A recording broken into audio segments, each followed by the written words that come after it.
مسئلہ ناموس رسالت ہے نا، اصل تو بات اے وے کائنات، اس تو وڈا مسئلہ ہے کوئی نہیں۔ ہاں جی، اس تو وڈا مسئلہ کوئی ہوئے تو میں نو دسو کیوں جی؟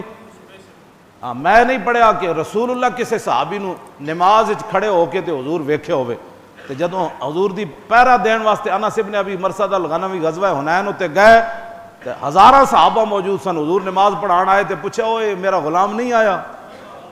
حضور نو نماز تو پہلے پوچھا، جد پھر حضور صحابہ کیا جی کوئی نہیں، حضور دو سنتا پڑھیاں فصوّب بالصلاۃ تکبیر تحریمہ ہوئی، صحابہ کہندے حضور نماز پڑھان لگے تے دوران نماز فجعل یصلی و یلتفت الی الشیب، حضور نماز بھی پڑھا رہے سن تے سامنے گھاٹیاں وچ ویکھ رہے سن میرا غلام نہیں آیا۔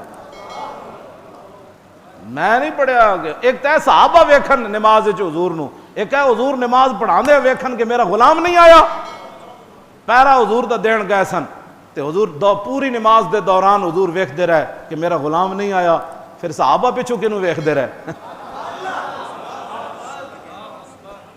ایک بال اتھے بولیا شوق تیرا اگر نہ ہو میری نماز جی، جدوں حضور نماز پڑھا لی نا تے حضور پوری نماز وچ اپنے غلام دا انتظار کرتے رہے کہ جدوں حضور نے سلام پھیرا تو فرمایا قد جاء فارسکم، فرمایا او شاہ سوار آ گیا بھائی۔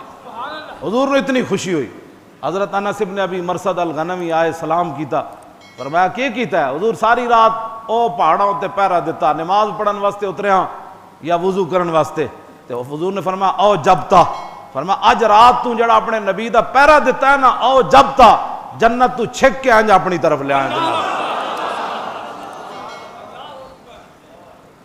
اگلا تے حدیث دے الفاظ بہت ڈاڈے کیوں جی بیان کر دے ماں۔ حضور نے فرمایا آج کے بعد اگر تو کوئی عمل بھی نہ کرے نا تو یہ رات کا عمل تیرے لیے کافی ہے۔ اسی تو بڑی بڑی چھپا کے دین بیان کرنے ہیں، اس قوم نو ہضم جڑے انگوٹھے چومن تو بیزار ہوئے انہوں نے کی مسئلہ ہے نصیب نے ابھی میں گل یہ کر رہا ہوں بھائی ناموس رسالت دا مسئلہ اتنا وڈا ہے اسی الحمدللہ اللہ رسول دی توفیق نال کر رہے ہیں، کدی بھی مدانت نہیں کی تھی۔ جب تک ہے جو کچھ ہے ویل چیئر پر ہو سکتا ہے ہم کر رہے ہیں، ہمارے ساتھی بھی کر رہے ہیں جتنا کسی سے ہو سکا۔